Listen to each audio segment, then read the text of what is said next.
let me tell you of the days of high adventure.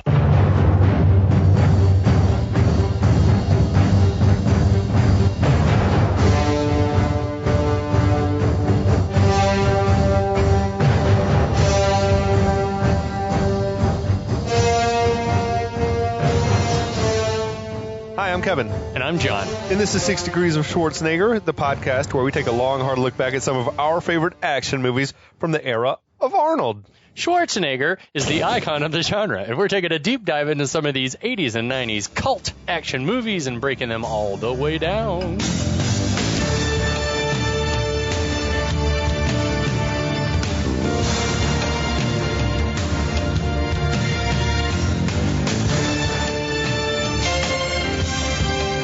Hey, John. Hey, Kevin.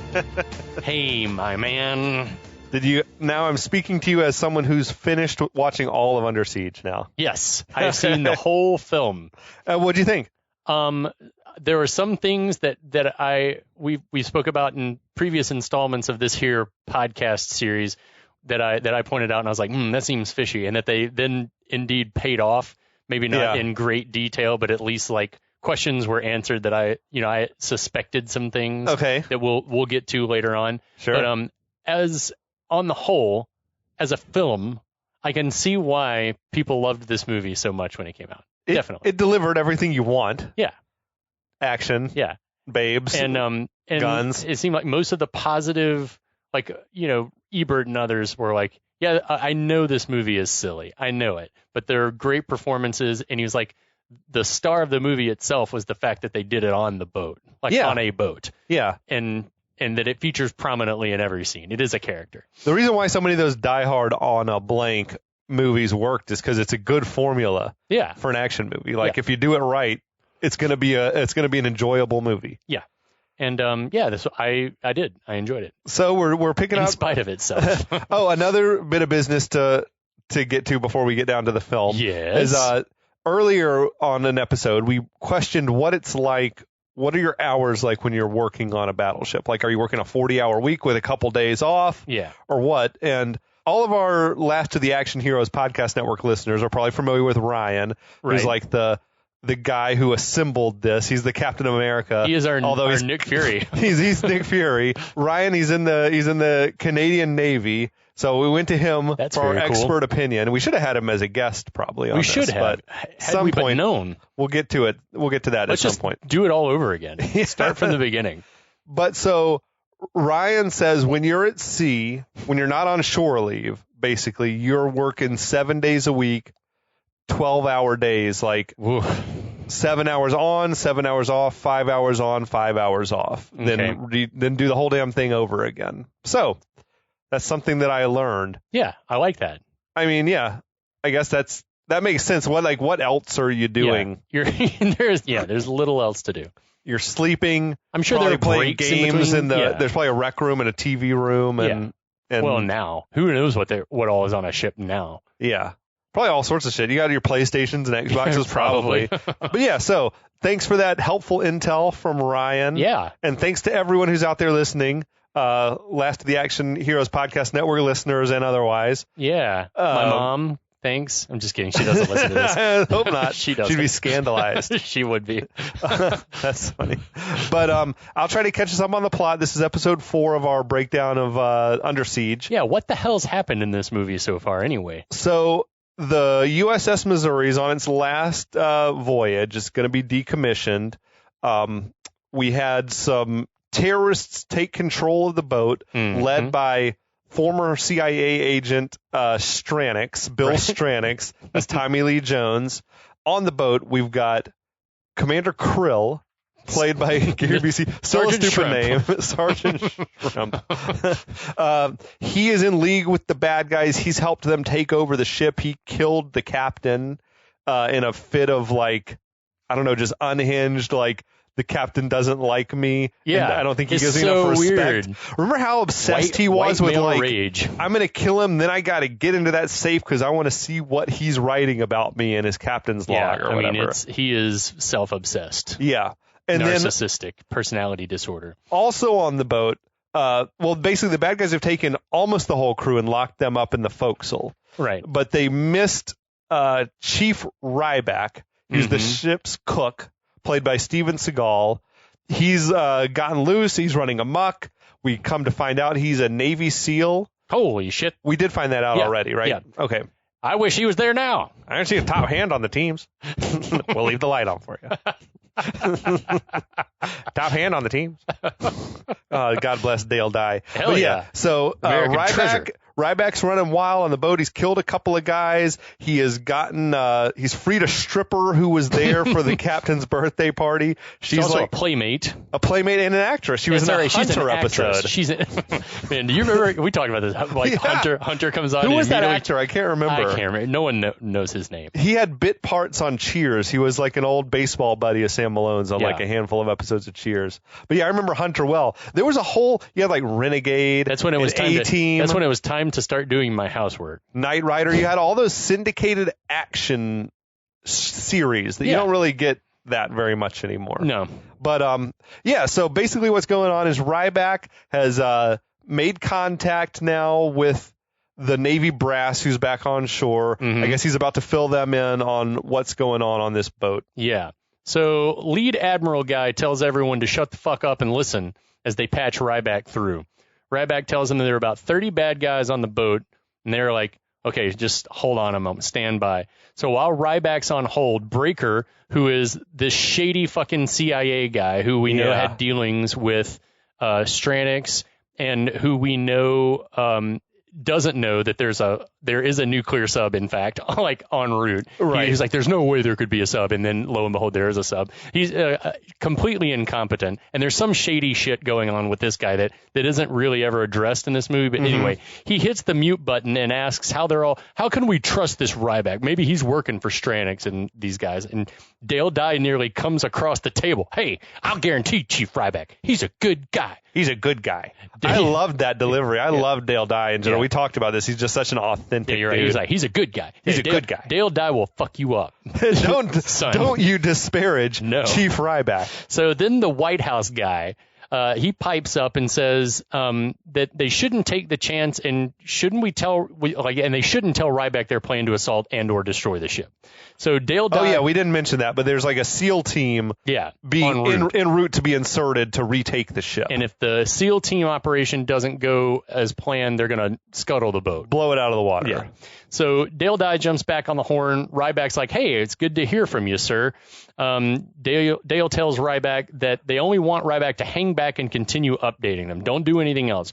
Ryback says Stranix may be crazy, but he's a professional, that the bad guys are building a railing system to get the nuclear missiles off the boat, and that, oh, by the way, Krill is in on it. Yeah. Lots of concerned looks at this tidbit. No one can believe it. I thought it was a missing bit of action that he did not tell them that the captain's been killed. I wonder if that was just got chopped out or how. That seemed like one of the first things that he would tell them. Yeah, that's a good point. Is the captain's dead, Krill's taking control, whatever. Right.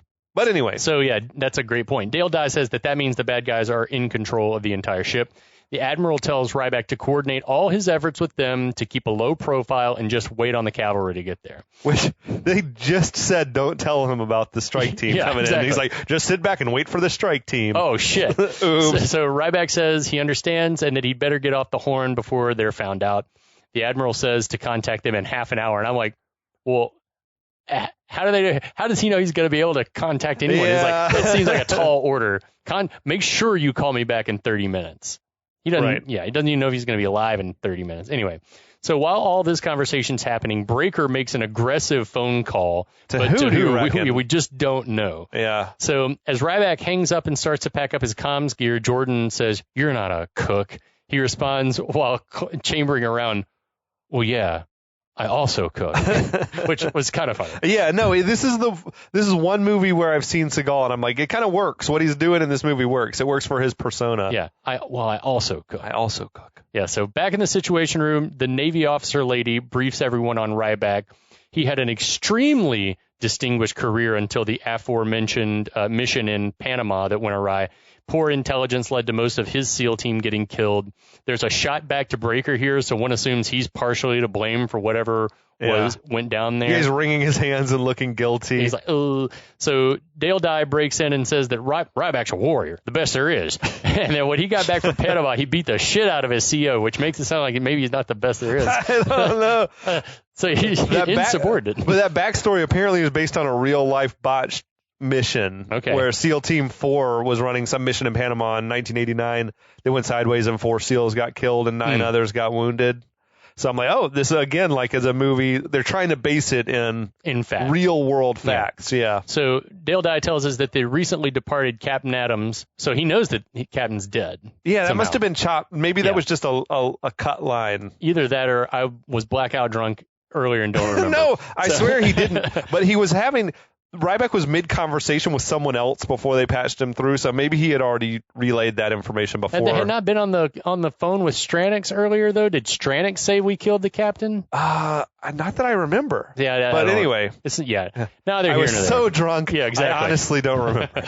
So, they said that the captain took Ryback under his wing, brought him on board the Missouri as his personal cook so that he could help the poor bastard get his pension. Yeah, so there's the explanation of the loyalty that Ryback has to the captain, right? Basically, which is the captain, I guess, knew this Ryback. He's a warrior. He's a warrior. Best there is.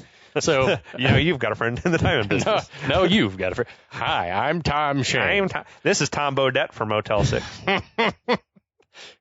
We bring the finest sapphires from the best blood mines in Africa. Every year, we take a trip to Antwerp and hand select the finest diamonds covered in orphan blood. So anyway, the White House guy wants everyone to hold it just one goddamn second and asks, what if Swyback or whatever the hell his name is right and the missiles are offloaded before the SEAL team gets there?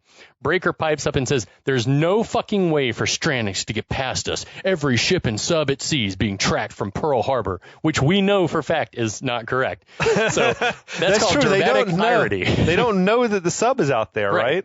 Yeah. So White House guy says, what if Honolulu is the bad guy's next target? Huh? Tell me that. Good point. So does Breaker ever get tired of being wrong? No, he relishes it. Well, he's a true government employee. Nothing he says is true, and it doesn't matter. He's like, well, fuck, I don't care. I'm gonna serve my 2 years or whatever and get my pension and for the rest of my life. So cut back over to the Missouri. The bad guys are still busy welding and will be for the rest of the movie. We get a pan up, and I love this shot. We get this awesome pan up, and they've apparently already got some missiles moved up. We see Stranix and Krill dicking around with some kind of control panel that the missiles are housed in or on. I loved that. Funny bit where Krill's like, ta-da, and Stranix like, whoa, you know what those little red lights are for? And Krill's like, I've been trained. I have been trained. I could watch those two do scenes all day long. Like they're loving working with each other. Yeah. I think, whoa, what are all those little red lights for? I have been trained. So out of the gloom skulk Jordan and Ryback. She spots a helicopter and asks if Ryback can fly it. He says he can, of course. So she's like, good, let's go. But he's like, no, and hands her a gun. He tells her that when the red dot's on the target, then what you see is what you get, which isn't great writing. She says again that she doesn't like guns, and he says, I know, neither do I, which is decent. Great. Yeah. That is good writing. And then he tells her to hide. So he starts creeping across the deck, avoiding searchlights. As he runs, he picks up some unidentifiable little canister, so we assume it's flammable or explosive. It was like paint thinner. Yeah, so we see in a second that it is in fact flammable. It wouldn't be a proper battleship if there weren't just a few cans of paint thinner lying around on the deck. So over with the bad guys, we get more shots of missiles, and Stranix says that these things are going to sell like hotcakes. Yeah. You want money? What kind of terrorists are you? So Stranix asks what Krill's going to do with his $200 million cut. Krill says, I'm going to buy the presidency. Stranix just nods like this is a completely reasonable thing that Krill has said. Another great Busey delivery. I wonder what the total haul is going to be if Krill's cut is $200 million. Yeah. That's amazing to me. Yeah. But also, like, you would like to think that the presidency can't be bought, but I don't know that that's true. No, we know for a fact it's not. Meanwhile, we see Ryback has made it over to the helicopter with his canister, which then we see is paint thinner in big bold letters. Yeah. He pokes a hole in it and douses some, then rigs a live grenade under the can. He makes a move but gets spotted from above by lookouts. They immediately open fire, never mind that there are nuclear weapons and other hazards on the deck. Get him! So more bad guys start to move in. We also see that the paint thinner can has leaked an impossible amount of fluid. The 1 gallon can has leaked 10 gallons. It's like, it's a miracle. It is a Christmas miracle. Ryback tosses his gun, grabs a rope, does his best John McClane over the side as the chopper explodes spectacularly behind him. Do you think that was a model shot? I feel like it had to have been. I can't see them letting you do an explosion that big on the deck of a real ship. Yeah, on the Alabama. I doubt it. I feel like that shot in particular had to have been a model shot. It was a good model shot, though. It was great. Yeah, so bad guys Why did he toss his gun aside? I don't know. I don't. I feel like it was on a strap, like it was slung on him. Anyway. So, yeah, bad guys go flying. Ryback's holding on for dear life. Cool, like his body slams into the hull of the ship. Yeah. Pretty hard. Cool shot of the burning fuselage of the helicopter, or like part of it at least, tumbling over the side. Yeah, it was an amazing shot. Cool shot. Couple of quick, I especially watched that and I was like, that looks good. It must have been a large scale model, you know. A couple of quick cuts show Krill and Stranix running to see what happened, and of Jordan crying. Why is she crying? She's always crying. Cut back to Ryback, who swung over, grabbed onto a ladder, starts climbing back on toward the deck. We see some bad guys checking out what's left of the helicopter debris.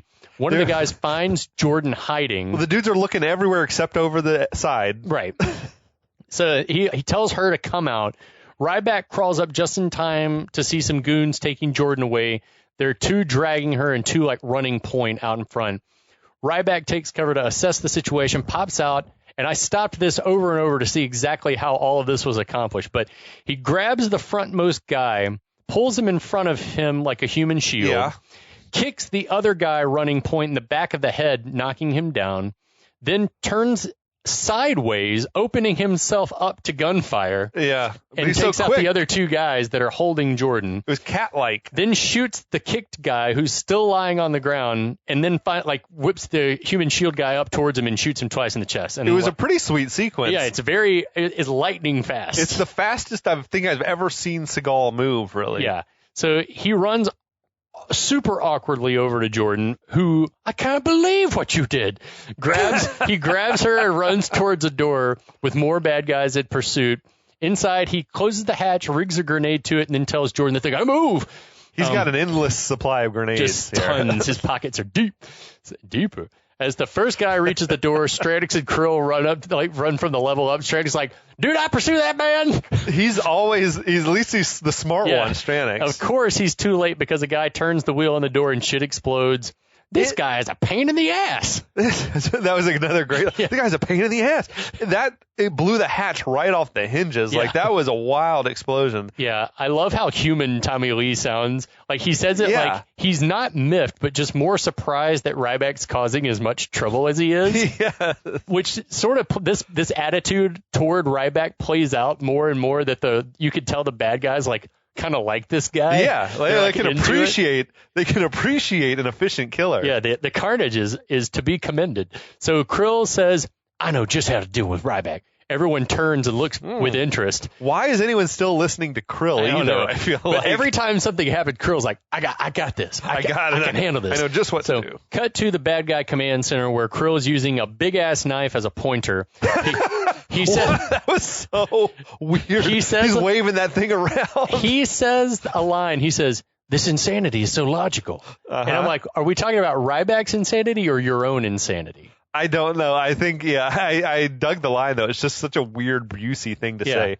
Anyway, he says that there's a fire sprinkler system in the compartment where the captive seamen are. That's the forecastle, if you're nasty. Yeah. All they have to do is hit a button and the forecastle will start to flood. All the seamen will drown and Ryback will die trying to save them. He's very proud of the idea. Yeah. Krill then punches some buttons on the control panel. He didn't wait for anyone to say, yeah, that's good. He's just like, do it. So he begins to flood the forecastle. Stranix says, you're a maniac. Drowning your own crew, like just pointing at him. And it was like great subtle work from Tommy Lee Jones with his eyes, like he's doing things with his eyebrows. Yeah. You're a maniac, drowning your own crew. Krill responds, well, they never liked me anyway. Krill's got a massive chip on his shoulder. And then Cole Meany's like, I bet they fucking love you now. Yeah, that's just great line. And then they all share a sadistic giggle together. And this is how insane men who lust for power talk. I don't care if COVID's spiking in cities or poor neighborhoods. Those people didn't vote for me. Mm-hmm. Or I don't care if California is burning. Those people didn't vote for me. So while bebopping around below, Ryback, upon seeing the weld job, tells Jordan that they're going to use this makeshift rail system to get the missiles off the Missouri and onto another vessel. Just then they hear a tapping noise. Had that been made obvious by this point? Not to him, I don't think. Well, he told the guys on the radio just a minute ago that that's what was happening. Or no, he didn't know how they were going to do it. Right. No, I think he did tell them. He told them they were assembling a railing system. But was it obvious to a viewer what they were building here? Competition is double elimination, Kevin. It's like, I'm going to say it multiple times. We never got to see this in use, though. Yeah, I wanted to see how it worked. We needed all the welding shots to make sense. This movie is like a puzzle where there's a few pieces missing, I feel like. Yeah, we don't ever see the system being used. And there's a lot of stuff where, like, the crane's not built yet. They're loading missiles onto they were in a big weird hurry at the end of this movie where it was like, there's no time to fix that. Let's just keep it moving. But I've got time. I can fix this. Yeah. Anytime Krill says I can fix this, it's going to be an instant thing. The man's a genius. So just then they hear a tapping noise. Jordan asks what it is, and Ryback says, it's Morse code. So she asks what it's saying, and Ryback says, they're saying, get me the fuck out of here. So that's more decent work from Seagal there. He grabs some discarded welding equipment and gets his blowtorch on. What? Again, thank God there was a random blowtorch That's what I'm saying, there. For all the trouble that the bad guys went through, they've got some guys on their crew that are just, and maybe it's because Seagal keeps killing guys, and yeah, that's true. It's happened a few times. There's just been exactly what he needs is just lying there. Yeah. It's like a video game. Perfect. So Ken from Street Fighter, Raymond Cruz, and Tuco. That's Tuco to you. Tuco, yeah. Ken from Street Fighter, Tuco, and some other captive seamen hear the blowtorch through the hatch, and they're like, get back. So Ryback puts on his eye protection, sets about unsealing the hatch. Meanwhile, Jordan suffers irreparable eye damage by staring directly at the blowtorch forever. All the seamen are shocked that it's Casey Ryback kicking the door down. He kicked the door off the fucking hinges. Yeah. I don't know that that's even humanly possible. So Ryback tells Tuco, Ryback and Tuco confirm to each other that they're okay. That was a weird little moment. Yeah, are you okay? Are you okay? Yeah, I'm okay. Okay. There was something going on, like Tuco was in shock or something. He was doing a decent job of acting, I think, in this movie. Are you okay? Yeah, I'm okay. Are you okay? Like, is he like, okay. Everyone, we're all okay. A tender moment. You guys gonna hug or what? So the guys tell Ryback that the six of them got trapped when shit was going down with the bad guys. One of them is one of the old timers who served on the Missouri in World War II as a gunner's mate. It's a hodgepodge of dudes they got in there. You would think it'd be all guys who were like in the same sort of unit or department. But we got dudes from the kitchen, we got a mechanic, we got a World War II veteran. And the guy from the laundry. Yeah. So Ryback introduces Jordan to everyone. Oh, wait, did you recognize there was another familiar face in there, the officer named Granger, like the white dude? Yeah, the sort of heavier set guy? Yeah, he's maybe a little older. Tons of shit. I looked that dude up, he's Troy Evans. He's like, he's got like 200 career credits, but he was in 129 episodes of ER. As like a police officer. And I'm like, damn, that must be where I know him from because I watched that religiously. But he was in Teen Wolf. He was in Cheers. I remember he was in, it just seemed like a bit role in every 80s or 90s movie. And he has a very distinct sounding voice. Kind of, everything sounds like this. Another Chicago actor, I think. Really? I think the director was a Chicago guy and he cast a bunch of the guys from the Chicago acting scene. I like that. But yeah, dude was in Cuffs, Men at Work, Demolition Man, Ace Ventura, Pet Detective. Yeah. He was on the police force. He's also, I think, a real-life veteran. And there was a bit of trivia on IMDb that basically said, like, Seagal had tried to show him up or bully him on set. He was not in the police. He worked for the Dolphins. He was a coach for the or something? Dolphins organization. His name was Podacter. That's all I know. Roger Podacter. But he tried to, like, Seagal tried to bully him on set or something, and the dude basically, he was a real-life vet. This dude, and he's basically told him, like, he cut the scene himself and said, like, you talk to me like that again, I'll beat your ass. To Probably Seagal, could have too. I don't doubt it. I don't trust Seagal as a martial artist. No. As we'll talk more about, Steven Seagal is a snake oil salesman. So anyway, Ryback introduces Jordan to everyone, and Ken from Street Fighter is Mooney from seeing her. It's like, hey, it's good to see you. Oh, you too, Case. So Ryback hands out a bunch of guns, tells one of the guys to grab his toolbox, and says that they are all of them about to jump into a shitstorm. So we cut to the bad guy command center. Wait. I feel like Ryback's the expert here, right? Mm-hmm. But I wonder if it's realistic that he's now like ordering officers around, like guys who would outrank him. Right. You know, I don't know if they know his background and like know he's the guy best equipped. Like this dude used to be That's a SEAL. That's a good question. I wonder if his reputation is known to like his men in the galley. You would think he's like a legendary dude. It seems like, although Krill didn't know who he was. Yeah, so, Krill is self-obsessed. Krill doesn't know anything about anything but himself. I think the military politics in the movie up to this point have been so realistic that like you can give them now a little leeway and be like, yeah, I guess they just follow Ryback's lead, even though these dudes outrank him. Sure. Well, he's the only one that knows what's going on at this point. Yeah. So, cut to the bad guy command center. The consoles and radar and everything flicker for a moment, which alarms the nerd guy Pitt, the bad guy. I like you calling him Weasel. Yeah, Weasel. But he assumes it must have just been a power surge. Dude, has these guys never seen movies before? No. Must be everything seems fine now. So down below, we see that Ryback and his mechanic buddy are fucking around with the ship's wiring. Ryback says that whatever they just done, quote, ought to disable the weapon systems within a half hour. Oh, I do want to take a moment also to recognize Weasel's right-hand man, the Asian actor. Yes. Another very familiar face. Mm-hmm. Name is George Chung. He has like 200 credits also. Most notably, he was like the featured Vietnamese bad guy in Rambo 2. Okay. Like the dude running the POW camp or whatever. Okay, the dude who got blown up by the exploding arrow. Yep. So if you recognize him, I did recognize him, and like with the small amount of screen time, especially when the thing flickers and he just kind of like motions like I don't know what the fuck happened. Yeah, like it gives great face at that moment. Oh, he also was Chang Sing number 6 in Big Trouble in Little China. I recognize him for Big Trouble in Little China. Absolutely. I feel like every Asian actor working though was in that movie.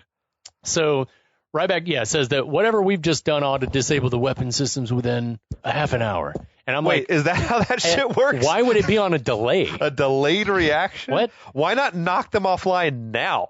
I don't know. I guess because we want them to go offline as the strike team's coming in. But he does. Yeah, I feel like they could have done this. You know, they could have had him tell him on the radio, those guys will be here in an hour. If you can fuck around with those wires, you could probably just like take them offline for good. Yeah.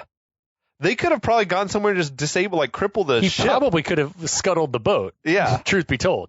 Would have killed a lot of soldiers, though. So probably didn't do that. So just then, Krill, calling himself Captain, this is Captain Krill, comes across the PA addressing Ryback. I love that the bad guys love the promotion joke. It's a weird, This is Captain Krill. Isn't it weird that he called him Mr. Ryback? Mr. Ryback. Not either Chief or just Ryback? Right, I don't know. Diminutive, I guess, not calling him Mr. by his Ryback. rank. Yeah. Krill tells Ryback to check out one of the ship's monitors wherever you are because we've prepared a special show for you. So the feed switches to live footage, like handy cam footage. What? They still had the same closed circuit shit they had from when Miss July arrived? There was no like wire attached to that camera. No. Where's the satellite for that camera? There was feed? no like. I mean, I work in the industry, and like back in that day, you would have like a massive pack with an antenna on it if it was a wireless. Nobody had anything of the kind, or a van. It was your basic camcorder from Circuit City that he had that it was patched through live. Yeah. So the feed switches to this live footage. Also, good thing some of the terrorists knew how to work that equipment. Yeah. Well, they're all multifaceted, complicated They men. all work multiple in the interests. entertainment you have to remember, industry. some of those guys are excellent musicians. So those guys are bitchin' singers and drummers. So, yeah, the footage shows the forecastle filling with water and the seamen are all screaming. And we also see a bad guy just gun down one of the guys who's trying to climb out up the ladder. Krill says, I want you to know there are no hard feelings. I have no grudge against you or the rest of the crew. You did your best. Stranix and the other baddies are loving this display. Are they just amused like at how shitty Krill is? Yeah. Like as a human being? Yeah. Like, They're all damn, crazy. This guy's off his fucking He is cold-blooded.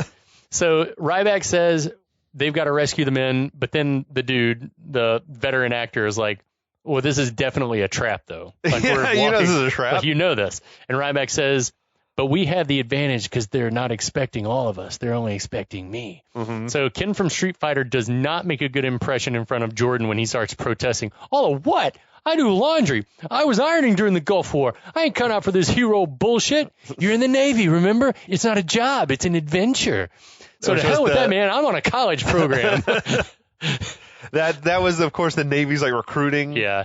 It's not a job. Slogan it's an back then or adventure. whatever. I know nothing about Navy basic training, so I did some little Googling to tell me, like, because who knows, do those dudes even do firearms training? Like in Navy basic training, who knows? You probably are never going to have to handle a gun in your Navy career. You know what I mean? But it does seem like they do a firearms training. Yeah, I would assume so. Just to handle in case they're rifle boarded and a by pistol, probably. hostile vessel or something. I also realized I should have done that Googling probably on incognito mode, because now I'm just going to get like nothing but recruiting ads for the Navy. Or the FBI is going to be on you now. It's like, oh, fuck. So everyone else brought their testicles. They start divvying up guns.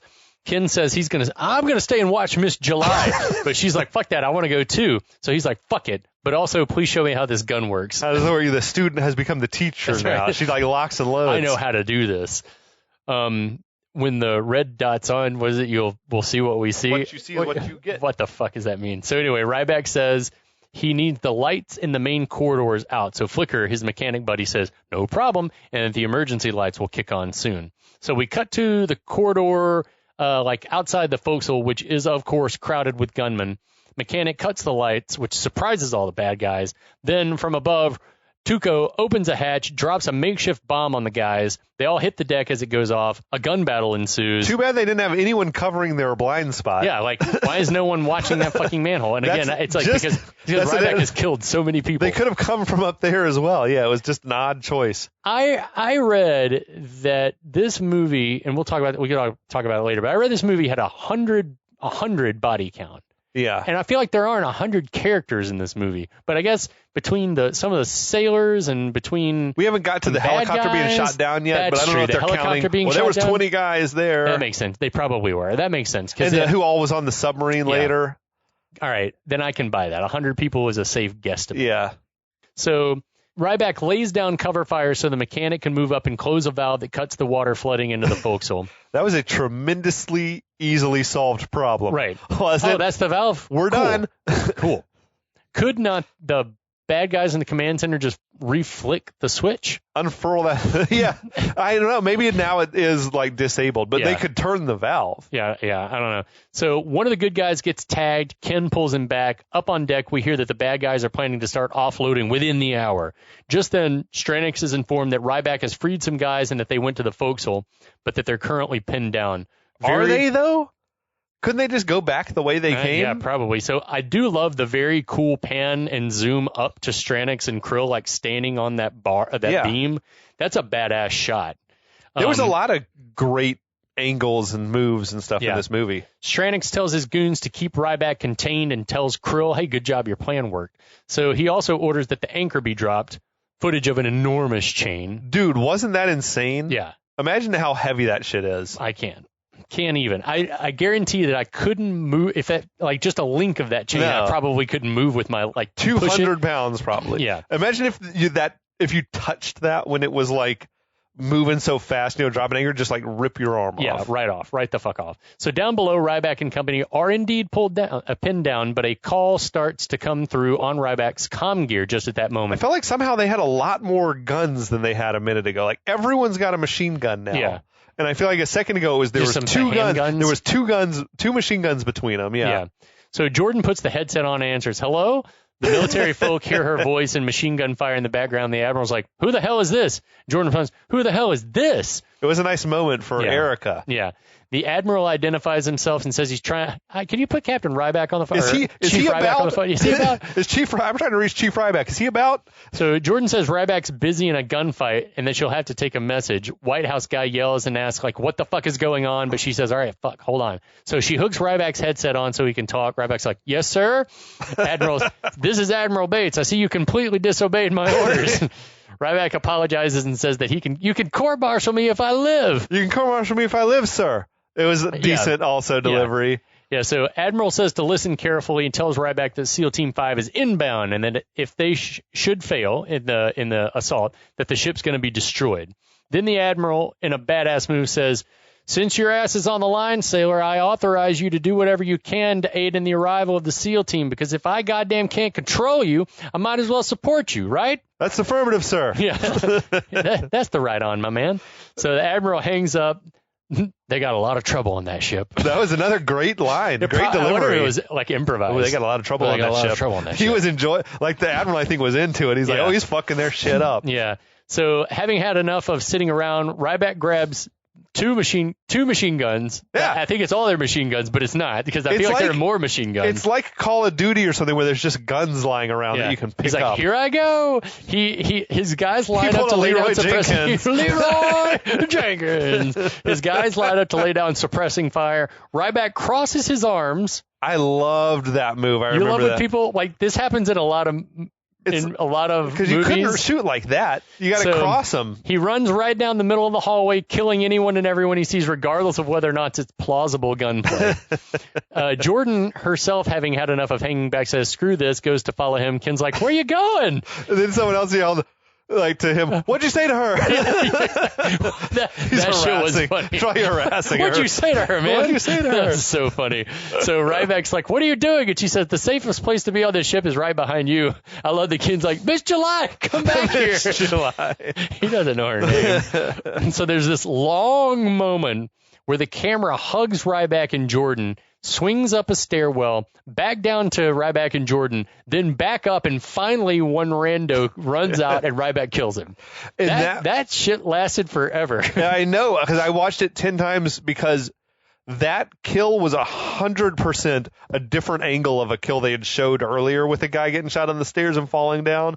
Like, it was definitely the same kill, same guy used twice. That was so dumb. So he and Jordan climb the stairs. He spots yet another bad guy coming through the hatch into the central corridor area. He spots a cruel-looking piece of weirdly cut I-beam hanging from a rope directly above this guy. And he just, like, pulls the knot loose, and the bar falls and, like gruesome impale, like, and then, like, goes through the floor. Fucking brutal. Like, I mean, talking about a piece of steel beam as big as the guy that went just, like, right through him. Dude, yeah, that's insane. That effect was pretty cool. So he and Jordan continue to ascend, stopping again at the door to give another goon time to run up so that Ryback can punch him and fling him over the rail. In a 1 in a million shot, he gets, like, tangled in the ropes and it's just like hanging there. Didn't die, just hanging. So cut to some room where a bunch of guys are using standard shop equipment to cut steel beams. Of course. It appears that Ryback, knife drawn, and Jordan try to sneak past all of them, but as they get to a set of stairs, a guy's coming down with a beam and more hell breaks loose. He's just carrying, like, a piece of I-beam that's probably 300 pounds. Dude's like, strong. It was weightless. Dude is strong. So Ryback kills 3 of them in a blink-or-you'll-miss-it speed moment. Like, he stabs one in the neck, cuts a second dude's femoral artery, and then stabs him up under his arm, like, into his lungs. That was a fucking sweet move, dude, up under the armpit. Then he stabs another dude in the chest. A 4th guy comes at him, and Ryback uses his martial art. That was a superhuman strong guy. That was a big strong guy. So, yeah, he uses his unidentifiable martial art to kind of knock the guy around, and then he knocks him back into like whatever that bandsaw was, and then runs his shoulder through it. Fucked all his shit up. That gives me the G Willikers. I'm like, I don't like that at all. Yeah, dude, that was wild. Cut to SEAL Team 5 is on approach in a helicopter with another chopper as gun support. Back on board Missouri, Stranix is haggling on the phone with some dude named Francois, telling him to have his money in his Swiss bank account by midnight or he gets no missiles. While Francois yells on the other line, Stranix tells Colmini to call their broker, I guess, in Chicago and tell him to dump all their stock in McGregor aircraft because the stock's going to tank when word gets out about what's happening there. I feel like that was an Easter egg because I don't know if you remember Fugitive, like the evil pharmaceutical company was McGregor, McGregor. Yeah. Where, like, those, what is it, J.J. Abrams always has Kelvin popping up in his various movies. I was like, McGregor must have meant something to the director. Yeah, he's like, real. Drop the name McGregor in there somewhere. Yeah. So Pitt, the nerdy computer guy, alerts Stranix that they've got 2 choppers inbound trying to sneak in under the radar. Stranix is unalarmed, guesses it's a strike team, and just continues to haggle with Francois. He's like, listen, mon ami, you get me into more trouble, and I'm calling Mohammed. You understand? I love the thought that all the world's terrorists are on first-name basis with each other. Yeah. I'm calling Mohammed. Pitt maneuvers the ship's weapons around to shoot down the SEAL team, tells Stranix that they're locked and loaded. Stranix says, kill him. No, not you, Francois. That's funny shit. He also calls Cole Meany his accountant. Here, talk to my accountant. Is that really? I guess that's one of his jobs. I think he's just like bullshitting. What if it is, though? That's kind of awesome. Everyone has double duty. I'm a math whiz. So, dude, Cole Meany like trying to work 2 phones with a cigarette dangling out of his mouth was comic gold. I wish that he also had a champagne glass. Yeah. So, he's still got a buzz on. I also wish that throughout any time that they show the command center that big hunk of roast beef had been just like visible in the background somewhere. Getting smaller each time. So, or the shadow was just over there like shoveling roast beef in his mouth. That's a missed opportunity. So anyway, the weapon systems go haywire due to whatever flip switching and wire cutting Ryback and the mechanic did 30 minutes ago. This could have been done to make sense. Yeah. Like Ryback could have told them, we've disabled the weapon system or it's going to be offline like within half an hour, and they could have timed the assault up with that. Instead, it's just like a very, very lucky coincidence. Yeah. Yeah, and I guess 30 minutes have passed, which seems unlikely. The 30 minutes have passed. I don't know. Yeah, I know. I don't know. So Pitt calls Stranix over saying, we've got a big problem as all the weapon systems blink off. Stranix yells for a line to their friends in the sub. There was a sloppy mistake where he called the sub and called him Coyote, which was not their call sign from earlier. Earlier they were Tweety Bird, and Coyote was like any bad guys, right? Whatever, or good guys. Way to go, Tommy But Lee. Yeah, that's fucked it up. I don't know how that mistake doesn't get caught. Yeah. Like, wait, no, that's not right. That's not right. Let's do it again. Call him Tweety Bird. It's weird that Tommy Lee wouldn't have caught it himself. Yeah. I don't know. And maybe he's like, can I get one more? And they're like, we don't have time. We honestly got, like, Tommy Lee, you got to get off this boat in 10 minutes. All of Tommy Lee Jones scenes were shot in 27 minutes. Man. Back on the Missouri, we see Ryback and Jordan are once again topside and can hear the choppers coming in. On the lead chopper, we hear the SEAL team is 1 minute out and that they're going in on the bow. Everyone starts to get ready to party. Just everyone getting locked and loaded. Unfortunately, a bad guy manages to blast both choppers out of the sky with a rocket launcher. So rest in peace, SEAL Team 5. Ryback and Jordan are upset. Yeah. I think Jordan starts crying again. Back in the military situation room, the federal people are told the entire strike team is dead. Yeah, that didn't go well. Yeah. Admiral says it's time for plan B, which is to sink the ship. I feel like that is where they're at, though, like the last resort. Like, well, all right, we're sinking it. Yeah, we knew these were the stakes. So he's like, hey, White House guy, you want to make the call? I guess. Does he have to call the president? Probably has to approve it, yeah. I guess when there are nuclear weapons involved, the president probably has to give that order. Although it shouldn't detonate the nukes. It should just sink them. But still, I think, you're about to kill however many hundred Navy men. Yeah. So seamen. That's huge. You're about to kill a lot of seamen. A lot of seamen are going to die. A lot of seamen wasted. So back on the Missouri, Krill says, we need some guys to help tie the sub up alongside the ship. Cole Meany comes in and says, we need to start offloading. But Colm also tells him that the crane isn't finished and that they've got more problems below deck. So as Colm, Stranix, and others go to investigate, Krill makes the order that 4 men stop welding and tie up the sub. So, again, this is like we're repurposing our resources. Guys have to stop what they're doing, which I guess sort of makes sense. Drop that blowtorch. Yeah, put your blowtorch down. Tie the sub off. Turn the machines back on. Fuck him. So below deck, Stranix, Shadow, and Colm survey Ryback's handiwork. Bodies strewn about, dudes impaled, dude hanging from the ceiling. Stranix sees the vest and says, my goodness, and then chastises Cole Meany for not hiring Ryback. Why didn't you hire this person? I don't know. Fucking great delivery, I don't know what his price would have been, but it would have been worth it. That's amazing. So elsewhere, Ryback is doing handicrafts and munitions, seems to be taking apart a munition shell of some kind. I have no clue where they're supposed to be. Yeah, it's a very private workspace they've found here. Back at his bunk. This is some time-consuming shit they're doing. There's no time for this. So anyway, we get a series of cuts between the bad guys and whatever the fuck Ryback and Jordan just watching him do. So the sub is now alongside the ship. Ryback drills into the munition shell, sets it aside in some hot water or something, then starts fucking around with a grenade. I assume he's turning something solid into liquid, like melting something inside the thing. It would not have occurred to me that that's what he's doing until he dumped it out in a bowl. But anyway, in a Tupperware. we see some bad guys lifting a missile up. So I guess the crane is working. The crane's built now. Krill I guess some fixed it. time has passed. They had enough time for Ryback to make whatever this bomb is. Yeah. So it could have been 45 minutes have passed. True. 4 hours later. Yeah, so they've got the crane working, maneuvering a missile over the side. Ryback puts a condom around a hose or something, tapes that up with electrical tape. It's his. He got it from Jordan. I don't know. I don't know. Then he dumps whatever the liquid is that he was boiling in the shell casing into a Tupperware food container and then stuffs that in a messenger bag or a knapsack. Meanwhile, the bad guys lower a missile down to the sub where the French guys are securing them in, I guess, the torpedo hatch. And then not a lot for Jordan to do, but like watch all this. She's learning how to make bombs. This is school. I guess so, sure. School for Jordan. However many minutes later, we see Ryback in a full wetsuit and with whatever that bag was, climb over the side of the ship and down the anchor chain. Where did he get all that gear? I don't know. The double XL wetsuit that he was wearing or whatever. It fits him perfectly. Yeah, he's not your average-sized man. No. He swims over to the parked sub with pistol drawn.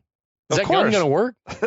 I don't know. Is that gun going to work? I don't know. So Cole Meany is the only one paying any attention because he runs down the gangplank and we hear him yell that someone's in the water. How did he see? That was good looking out for a drunk man. Yeah, he's wasted full of roast beef. He's not on his game right now. So the old captain of the sub draws a weapon and starts to shoot at Ryback. Other sub crew members do the same. Ryback kills one of the sub crew, then disappears underwater. So the bad guys pull out some grappling hooks that they had with them on the top of the sub. They had those shits ready instantaneously. And start whipping them into the water trying to snag Ryback. I was thinking, what the hell? How do they even have... Maybe that's what you use to toss it up on the railing of the ship to... Look out. Like, it makes sense. Maybe you got to latch onto the ship.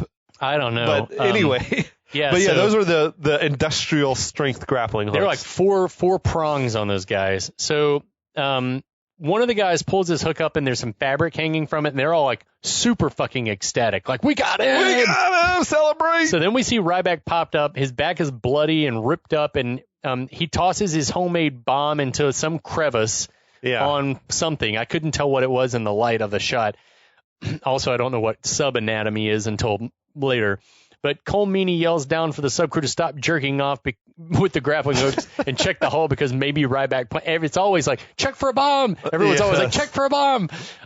Back in the water, we see Ryback scooting quick as he can away before the bomb does indeed explode. Yeah. Cole Meany, man, shit-faced as he is, has impeccable instincts. Yeah. Well, he's an accountant. They pay attention to the details. He's detail-oriented. Absolutely. That's the first line of his CV. I'm a detail-oriented go-getter. A wide assortment of turtlenecks. Yeah, he always looks smart. Yes, dapper. And anyway, what happens when that bomb explodes, no one knows. Man, I'm digging it. This was an action-packed segment. It really, really was. You were complaining earlier, not complaining, but observing, that just there hadn't been a lot of carnage and death yet. The first full, 25 minutes of the movie were slow as piss, but this made up for all of that. Yeah, dude, it's popping off on board the USS Missouri. That's right. I don't know what's going to happen. I didn't watch the rest of it. Yeah, I hope you did. I lied.